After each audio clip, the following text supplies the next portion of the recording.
Hello, today's objective is we will analyze plot elements of a story by identifying the sequence of events. We did this before when I showed you the video of Pip, the little dog who went to dog training school. And then we filled out this graphic organizer here for the sequence of events. We'll do this again in class. I'll also read this story, A Moody Day, as we will see. This is the type of question you might be getting on the STAR test, that they've had on the STAR test from years past, where you fill in the empty box using the events, the major events of the story. We'll also go over a few of these sequencing cards that use the sequencing transition words that sometimes it makes me feel like the reason why students don't get this answer correct on tests is because they don't understand the meaning of next, after, before. We'll practice that. And the story that we're going to be reading for the next couple days is called, the genre is a historical fiction. Historical fiction is realistic fiction that takes place in a certain time period in the past. It combines imagination and fact. Historical fiction includes, and so basically it includes all the normal things that a story would include, with characters, setting, events, a theme at the end. But since it's historical, it takes place in the setting was realistic or really happened. So again, the setting was a time period that was real, and the place was real. The characters may be made up, or real, or both. Events can be real or made up. The story is told in first person or third person point of view. The story often contains a theme or message about life. So here I posted the question, what is the author's purpose for writing a historical fiction? Think about fiction and how it's story. So usually the author's purpose for when they're telling you a story is they want to entertain you. That's why you tell stories. That's why you read stories. That's why you would listen to a story. It's for entertainment. Non-fiction, remember, would be for information. This is called Nora's Ark. It's kind of playing off of the old title of Noah's Ark. If you go to church, you might have heard of Noah's Ark. It's an old story from the Bible when there's a great flood, and the ark is the huge boat that the people build, Noah builds, and then all the animals have to come into the boat so they will survive the great flood, and then they'll be able to repopulate, or those animals, because they went in pairs, they'll be able to have babies, and then there will be animals again on the earth. So it was important that they took two of each animal onto the large boat so they would survive the great flood. And at the end, God presented everyone with a rainbow. So this story goes sort of the same. We'll talk about what's the same and what's different. When I was born, Grandma said I was so small I looked like a little bird. That's why I was named Wren. Grandma may look small too, but she's made of granite, and she says I'm tough, just like she is. Good thing, or we would never have survived the 1927 flood. Granite is a type of stone or rock that's really hard. Grandma and Grandpa lived on a little farm by a river in Vermont. They didn't have much money, but there was always plenty to eat. Milk from Grandpa's cows, vegetables from Grandma's garden, apples and plums from the orchard, fish from the river, and maple syrup that Grandpa and Grandma made each spring. Maybe I should show a map, or include a map after this page to show where Vermont is. U.S. map.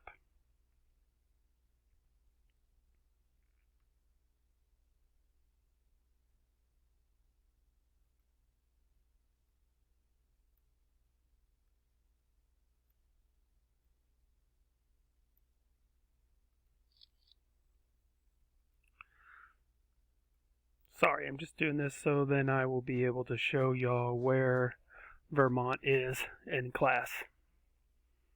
But it's a state in the United States, right up here north of New York, so at times it could be very cold up there.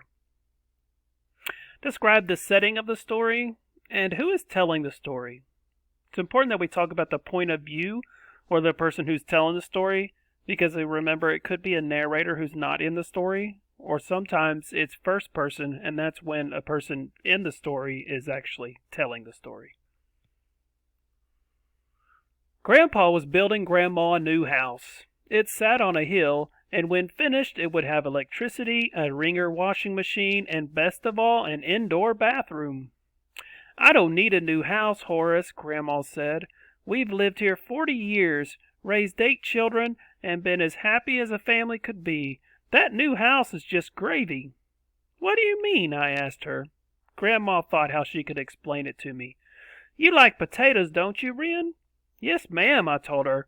"Grandma made the best mashed potatoes in the world, with lots of milk, butter, and pepper in them. You could make a meal out of just her potatoes." "You like gravy on them?" "I reckon." Grandma did make good gravy, but your potatoes taste good without gravy too, I told her. "Exactly," Grandma said. "Gravy tastes good, but you don't need it. And I don't need that new house. I like living here." But Grandpa kept right on building. Explain how Grandma feels about getting a new house.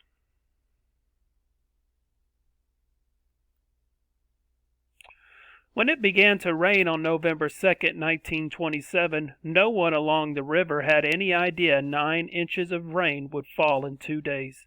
Life in Vermont was about to change forever.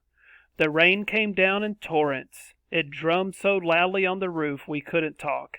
Grandma spent the morning baking bread. By noon she'd made 27 loaves. "Grandma, why'd you make so much bread?" I shouted. Grandma watched the water stream down the windows. "We might need it," she said, "but I couldn't imagine how we'd eat 27 loaves of bread." Use details from the text in order to infer why Grandma made so many loaves of bread. When Grandpa came in for lunch, he poured a quart of water out of each boot.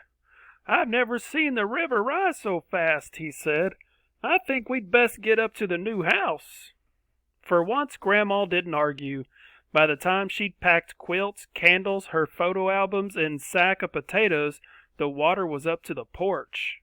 Grandpa let all the cows and horses out of the barn. "What will happen to them?" I asked.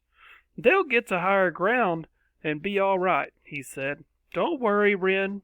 But I could tell he was the one who was worried. Use details from the text in order to explain why the family must move to the new house.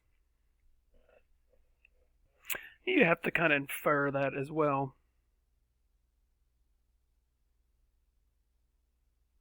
"I loaded all those loaves of bread into my old baby carriage, covered it with an oilcloth, and pushed it through the mud and rain to the new house." "Guess I built this place just in time," Grandpa said. "If I didn't know better, I think you caused this flood just so I'd have to move into the new house," Grandma said, but she seemed glad to be on higher ground too. We'd scarcely set foot inside when we heard pounding on the door. Use context clues in order to tell the meaning of the word scarcely as it is used in paragraph 27. The 3 Guthrie boys stood on the porch, burlap bags in each hand. The boys squirmed and squawked. "Our barn's flooded. Can we keep the chickens here?" They emptied the chickens onto the kitchen floor. "Some of the heifers are stranded in the fields," one of the boys said. "We're going to see if we can push them to higher ground." "I'll go with you," Grandpa said. "May I go too?" I asked. "No!" Grandpa and Grandma both said at once. "Be careful," Grandma told them, and he and the boys disappeared through the rain. Even with all those chickens, the house seemed empty with Grandpa gone. Grandpa saw me shiver and wrapped a quilt around me. Use context clues in order to explain what the word heifers means as it is used in paragraph 31. Heifers. It's getting colder, she said. I wish I had my cook stove here. She held me close as we stood watching the rain. I wish Grandpa would come back, I said. Me too, said Grandma. We both shrieked when a huge head appeared in the window. It was Major, one of the Ferguson's horses. I was even more astonished when Grandma opened the door and let him in. You're bringing Major into the house? We don't have a stove, Grandma said. He's big. He'll add heat to the place. Explain why Grandma decides to let Major stay in the house with them. And here I made a mistake. This should read, what does the word astonished mean as it's used in paragraph 42?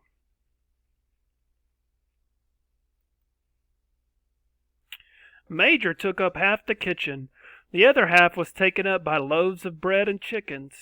We had chickens in the cupboards, chickens on the shelves, and in the baby carriage, even chickens roosting on Major's back. Our next visitors were Miss LaFleur and her daughter Madeline. Miss LaFleur didn't speak much English. Our house wash away, Miss LaFleur said. We row boat here. Madeline looked around the kitchen, and her eyes opened wide. "'Tis Paulette's dans la chariot de bébé," she said. I guess she'd never seen chickens in a baby carriage before. Excuse my French is not so good. Use context clues to explain what the word roosting means as it's used in paragraph... Sorry, that got cut off.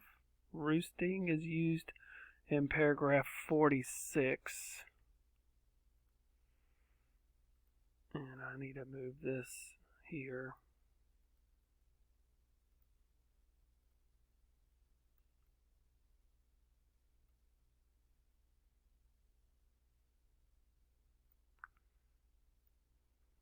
And then how did Miss LaFleur and her daughter Madeline get to the new house?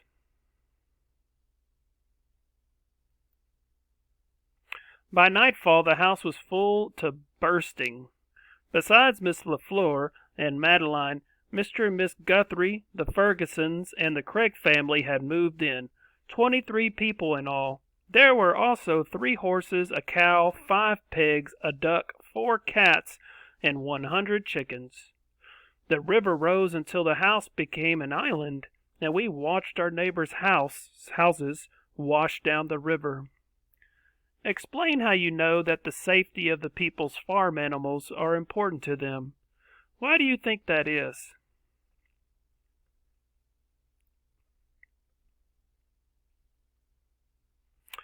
Who were the first people to knock on the door once Grandma and Wren got to the new house?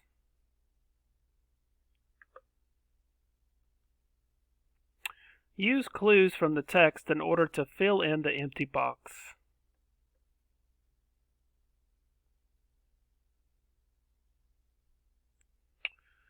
I will have to take a picture of this.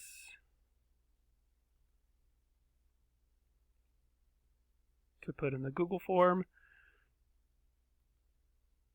That's it for class, or for the video. I will see you in class.